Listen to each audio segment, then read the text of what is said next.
Back to our channel. Now we are going to share the patella bone. So patella, if you see, it's the largest sesamoid bone in our body, okay, and it is mainly developed in tendon of quadriceps femoris. If you know, always a sesamoid bone will be formed in a tendon, right? So if you see in your case of our upper limb anatomy, you have pisiform bone which is forming in tendon of flexor carpi ulnaris, right? So the same way in the lower limb also you have one sesamoid bone, that is our patella. You can see this is a anterior surface of patella, this is a posterior side of patella, okay. This patella is also formed in a tendon called quadriceps femoris, okay. Now let us check out its side determination, like how to find which is right side, which is left side patella. As you can see, they both look like shell like structure, so how can we make out whether it's right side or left side, okay. So for side determination, first we need to see the patella is triangular in shape. You can see it's like a triangle, okay.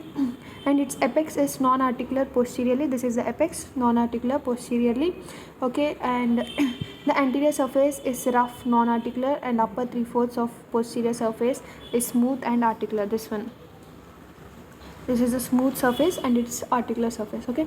And the posterior articular surface is divided by vertical ridge into lateral large area and a smaller medial area, okay. So the bone is laid on a table. So actually this one, how to do is, we need to put the patella bone on a table, okay. After putting a table, rest on the broad lateral area. So the bone is laid on a table and it rests on the broad lateral area. Actually, if you put this bone on a table, you will find that on the medial side there will be some gap between the table and the bone. Then you can say that is medial side. So like that you can find the medial side of the patella, and you can determine whether it's right side or left side, okay. So main thing in patella to determine the side is, just put the bone on the table and see which side there is a gap between the table and the bone. There one side will be completely, you can't find the gap between the table and the bone, then that side will be lateral side. Which side there is a gap between the table and bone, that is the medial side, okay. So this is a trick to find out the side determination of patella, okay. But let us start its features. So patella has an apex, right, and it has three borders, mainly the superior border, okay. It has a superior border, and next it has a lateral border and medial border. This is lateral border, this is the medial border, and it has two surfaces, of course, the anterior surface and the posterior surface, okay. So you can see the apex is directed downwards, it's rough, vertically ridged. You can see anterior surface, it's rough and vertically having many ridges, okay. And it is covered by expansion from tendon of rectus femoris, and it is separated mainly from skin by prepatellar bursa, okay. The posterior surface is articular in its upper 3/4, and it is non-articular in lower 1/4. So this upper 3/4, this whole surface is articular, this lower 1/4 is non-articular, okay, which is a surface for patellar ligament. You can see here, this is non-articular. Next, coming to the articular area. Articular area is in turn divided by a vertical ridge into larger lateral area and a smaller medial portion. Another vertical ridge separates the medial strip. So this one, another vertical area separates the medial strip from the medial portion. This vertical ridge separates the medial strip from the medial portion, okay.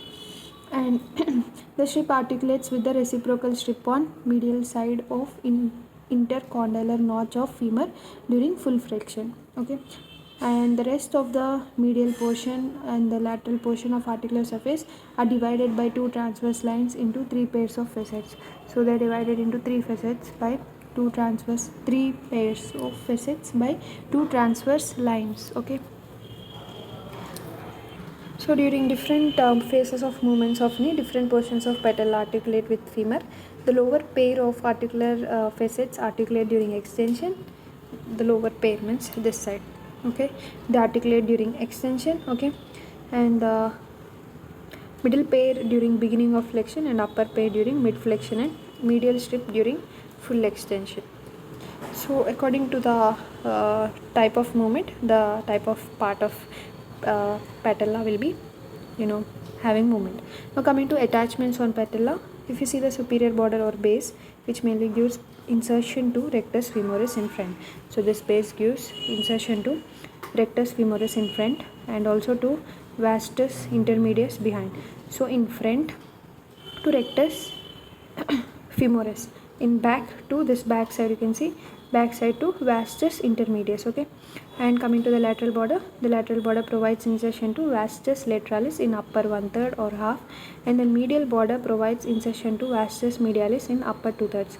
So medial border vastus medialis and lateral border to vastus lateralis. Very simple. Vastus lateralis, vastus medialis, here rectus femoris, and backside vastus intermedialis. So all vastus muscles are here. Up vastus intermedialis, here rectus femoris, here vastus lateralis, here vastus medialis. Okay, very simple. And also